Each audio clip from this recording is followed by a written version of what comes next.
Hey, what's going on, guys? I am back. We are here to do a out of theater movie review. But before we get into that, it is halfway through it's more than halfway through the year, and I want to go over the movies I saw in theaters and just recap my opinions on them. I saw all three Lord of the Rings films in theaters, the extended editions. I saw them back to back to back nights. Um, Fellowship of the Ring, I remember going to go see that, and part of me is like, there's a lot of things in these films that I don't remember happening, and it was like so fun being there with everybody else, seeing some of their favorite trilogy in theaters. It was really nice to be with other people who enjoyed the lore and Lord of the Rings all together. I put Fellowship of the Ring a 9 out of 10. I put The Two Towers as a 10 out of 10, and Return of the King 10 out of 10. So these are my rankings currently, and that is because I don't want to go back and rewatch all my videos just to see what I put. So if I remember the movie, remember the story, this is how I feel now, currently. If my videos say something different, I'm sorry, but this is how I feel now.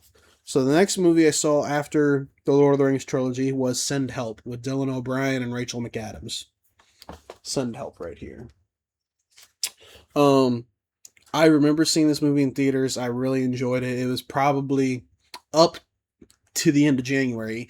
Everyone was thinking the movie's going to suck. It's a January film. No one's going to like it. Send Help, I have a 9 out of 10. If you haven't seen it, you need to go check it out. I'm being 100% honest with you. This is where things start fluctuating a lot. 28 years later, The Bone Temple.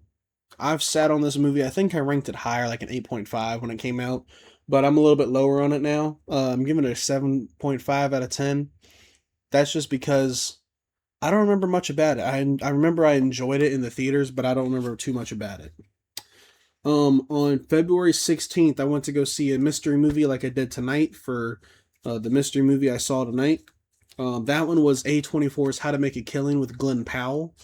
I remember a lot of that movie. It was fun. It was enjoyable. But again, thinking back on it now, it was so predictable. There's so many things that were predictable in it, hence why I am a little bit lower on it now. I'm giving it a 7 out of 10. I think when it came out, I was a little bit higher, like a 8 out of 10, 8.5. Next movie was Scream 7 on February 26th. This is one of the few films that I've seen in theaters that I regret going to go see. Um, like currently right now, I'm giving it a 6 out of 10. I think when I did the review, I gave it um like a higher rating. I want to say like a 7.5, but it is so bad. I even have it on my shelf, but it's bad. It's a bad movie. Next up, The Bride with Christian Bale. Thinking back on it now, um, I don't remember too much, but I like the premise of it enough to where I remember bits and pieces of it. The acting was great. The cinematography was great. I'm giving it an 8 out of 10 on that one. But back to back Frankenstein movies, put it like that. I saw Guillermo del Toro's Frankenstein movie that was Netflix exclusive in theaters. It was really well done. It was my first time watching it. I loved it start to finish. I'm giving that a 9 out of 10. I enjoyed seeing it. Criterion Collection's putting it out on 4K in October, something like that. And I already have it on pre order. I'm definitely picking that up. Up until recently, my favorite movie of the year was Project Hail Mary with Ryan Gosling. 10 out of 10. There's nothing else I need to say. It's a good movie all the way around. Project Hail Mary is good start to finish. The drama's there, the action, the scenes, the cinematography. It was beautiful start to finish. I loved it. I went to go see Ready or Not 2, which was the sequel to the 2019 Ready or Not movie, which I think is a long time for a sequel. But, it is what it is. I loved the movie. It's pretty good. I'm giving it an 8 out of 10. Now, I went about a month without seeing a movie from the 25th of March to April. And that's fine.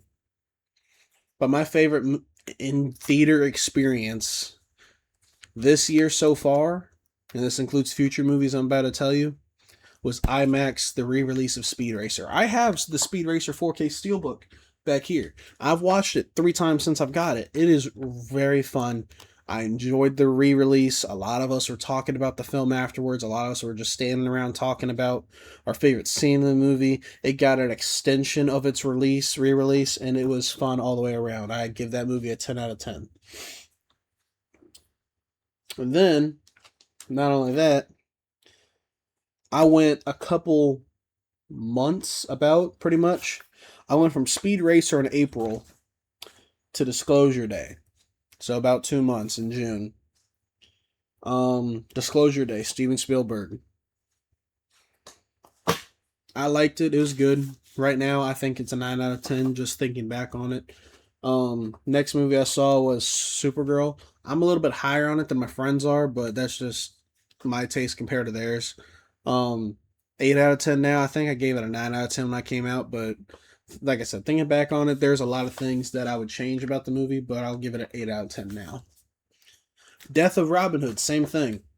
I loved the beginning, loved the middle, and I hated the end. I'm giving that an 8 out of 10 now. Now, this is one that I'm going to change the review for. Evil Dead Burn. Coming out of the theater, I enjoyed seeing it. I enjoyed watching it. I liked it. But now, I don't like it at all. I think I gave it like an 8.5, but I'm currently at a 7 out of 10 on it currently. The big movie everyone was waiting for, The Odyssey, starring Matt Damon, Tom Holland. 10 out of 10. Best movie of the year so far. Very close, though, to Spider-Man Brand New Day. Up next, I saw Motor City, starring Alan Richardson and Shailene Woodley from the Divergent series. I loved the movie, but a lot of people ain't gonna like it. There's no dialogue in the movie, and it's pretty much 10 words to the whole movie. I'm giving that an 8 out of 10. And then this past weekend, I saw Spider-Man Brand New Day. I would give it a 10 out of 10. There's one thing I would change, and that is the ending. I would change the ending because I want them to set up something in Secret Wars. So 9 out of 10 on that. So, let's get to the movie. I saw it tonight, and I hated it. I hated it. I paid $5, and I still want a refund. I already knew what it was going to be, because the Regal thing said not rated, and the only movie currently that is not rated was the movie we saw, and that movie was Ice Cream Man. I saw Ice Cream Man in theaters today. I paid $5 for it. Directed by Eli Roth, who did Thanksgiving, who's done Hostel. He played the bear in Inglourious Bastards. Like, most of his movies are good, but I thought Thanksgiving was like a really good film. I figured, hey, maybe this one will have some story, because a lot of his movies don't have story. Don't have character development, don't have nothing. I should have known better. The movie is an hour and 25 minutes. And it went like that.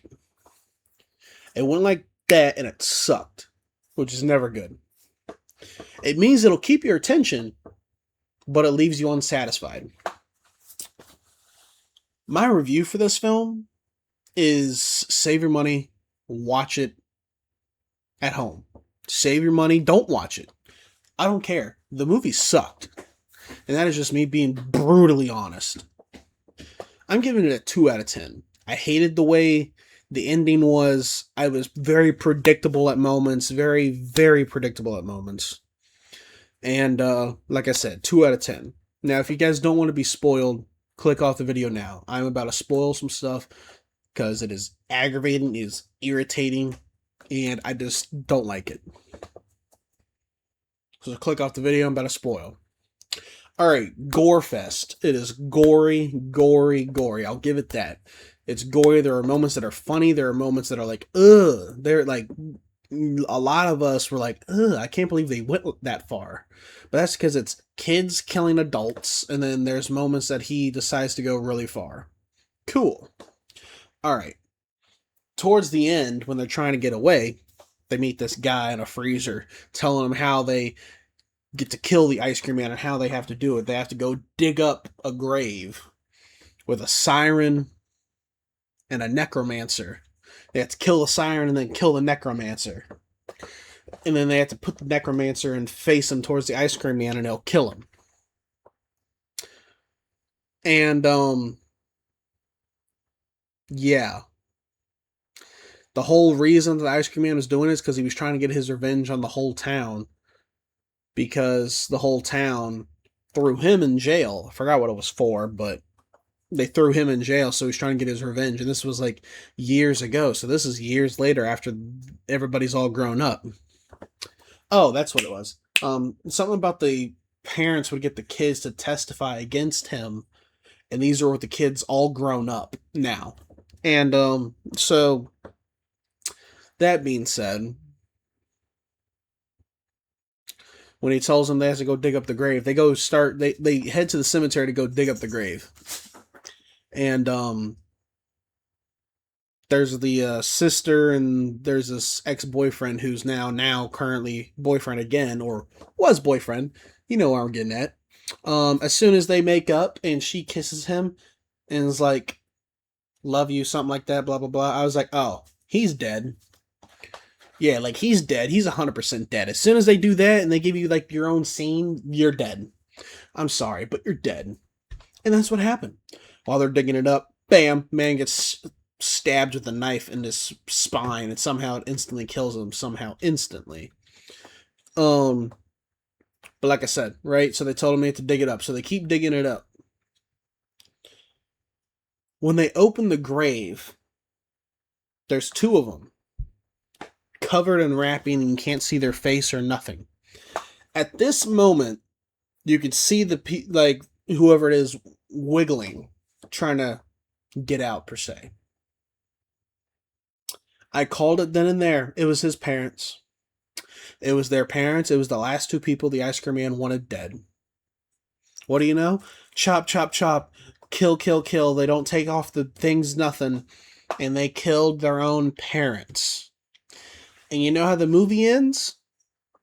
The movie ends with them realizing they killed their parents.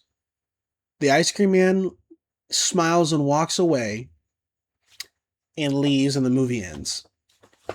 You don't even kill the thing. You don't even kill him. You kill your parents and the movie ends. What kind of ending is that? Like, why? Just why? I don't know. I don't know what they were thinking with this movie, but yeah, movie sucked. 2 out of 10.